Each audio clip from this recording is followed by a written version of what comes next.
Very few mutants had the honor of serving on both the Quiet Council of Krakoa and the Great Ring of Araco simultaneously.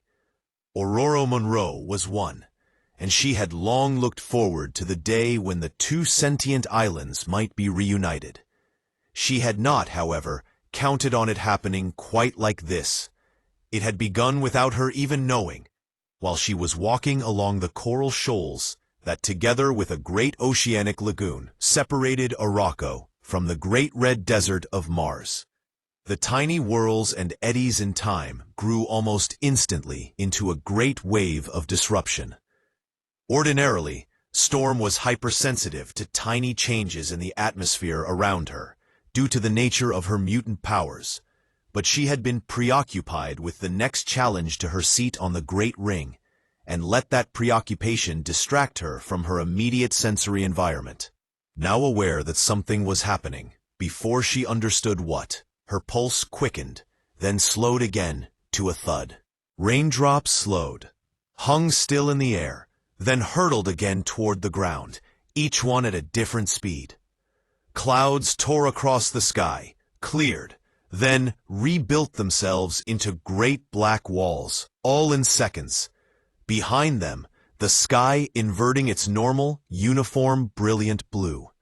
Streaks of indigo and black split from horizon to horizon, revealing stars that were not the stars Storm knew.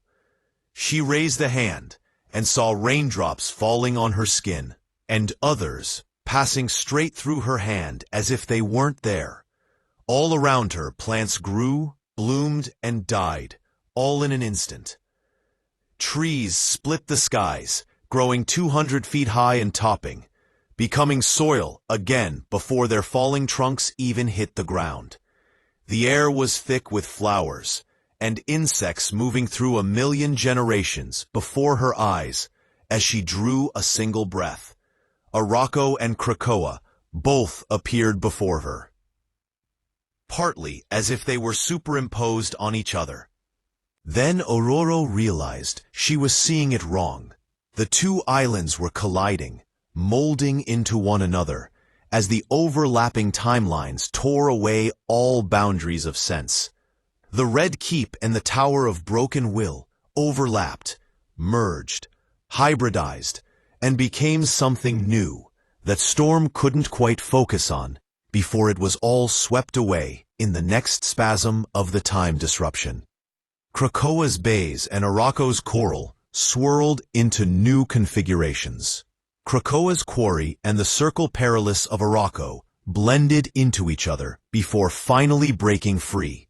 But now, the quarry contained Aracan combatants, and the Circle Perilous bewildered mutants of Krakoa.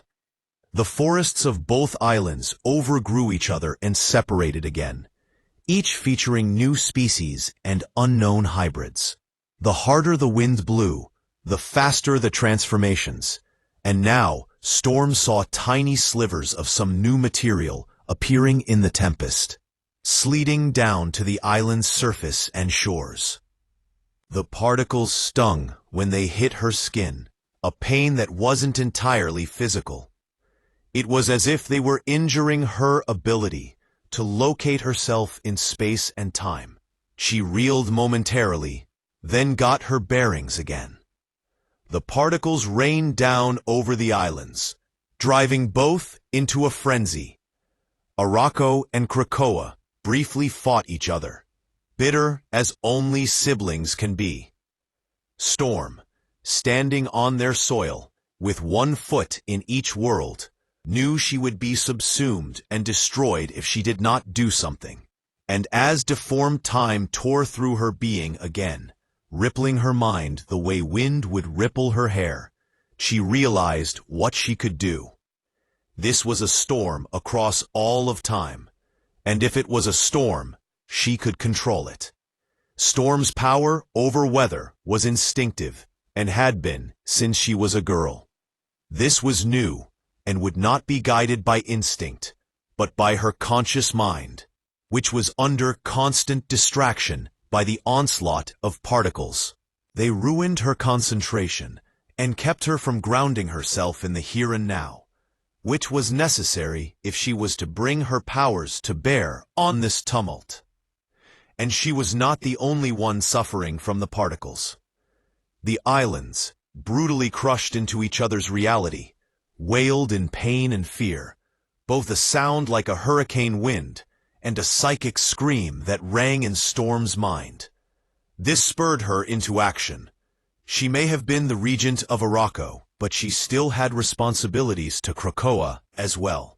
The time storm was forcing them together, and also twisting a new reality into being around them. Storm felt those currents of power, realized they moved in a system, and for a moment understood that system. Her mutant powers responded. The way electrical charges crackled about her body when she controlled lightning, now space-time itself rippled around her body, creating glimpses of 1,000,000 different Ororo Monroes from 1,000,000 different realities, but none of them could disturb or displace her. She found herself in control, and she began to quiet the storm. Its boundaries, she knew, extended far beyond her ability to control it. But she had influence over this one small part, and that she intended to use. Krakoa and Araco were at stake, and with them, the lives of thousands of mutants who would otherwise be adrift on the time stream. She could not let the time storm merge the two islands together. The islands both feared for their survival, and they began to tear at one another psychically, with greater intensity, as their fear created a feedback loop. Only Storm could stop this madness. She began to guide the currents of the storm, shunting away the most damaging gusts and finding smoother paths for both Krakoa and Araco to move through. Time? Was she guiding them through time, the way a skilled ship's captain brought a vessel through a storm to safer harbors? If so, where would they arrive? And people imagining happy and fulfilling prophecies, drifting further and further apart. Heavier fronts of the stinging particles blew through, and now they were larger, merging into crystals. They precipitated from the storm the way rain precipitated from clouds, too heavy with moisture. Who had caused this time storm? How were different realities becoming entangled and overlaid on each other? These were questions for another time. Now, she had to make sure the storm was passing, and not just gathering itself for another onslaught. She felt its energy dwindle, even as the crystals fell in greater numbers all around her, all across the island's surface. And as she had that thought, she looked around and realized that the chronal outburst had subsided. Krakoa and Araco had nearly become one, in a collapse that could have destroyed them both, and doubtless would have annihilated many of the lives on each. The aftershocks and echoes of their psychic battle still churned in the air around her, but like the time storm, that battle was almost over. Storm stood on the coastline of Krakoa, gazing out at the ocean. And, wait, when the time storm had begun, Storm had been on Mars, on Araco. Now, as reality settled back into place, she saw that she was on Krakoa, at the edge of Hellfire Bay, where the White Palace and Blackstone stared each other down from opposing promontories. The air smelled new, sharp with life and the scent of a just-passed storm, but it was definitely Earth air.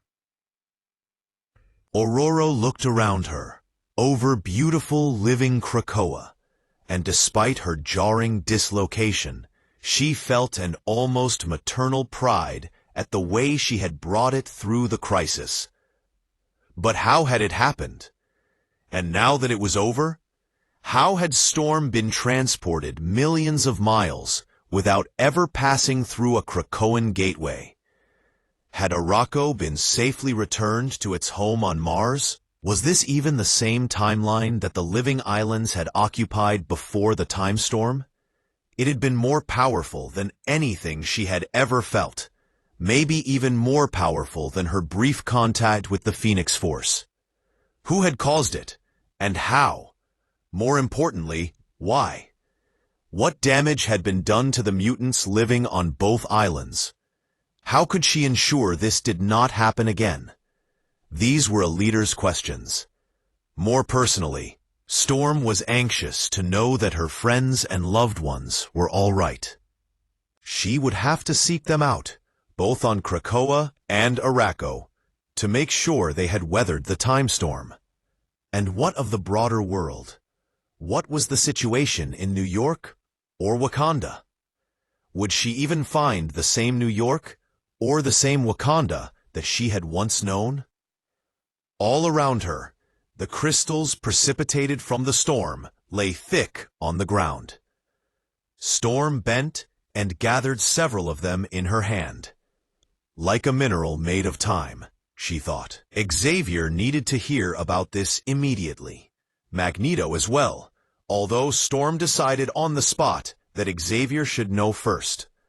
Both old adversaries believed themselves to have mutants' best interests in mind, but Storm's vision aligned much more closely with Xavier's. Where was he? Here on Krakoa or elsewhere in this world? Was it a new world, a new time, or had she misunderstood the nature of the storm? Storm saw people emerging from the forests of Krakoa. Some of them she recognized. Some were new to her. They saw her, high on the ridge overlooking the ocean, and they looked to her for guidance. No matter where they hailed from, Krakoa or Arakko, Earth or Mars, the past, present, or future, she knew one thing: she would not let them down.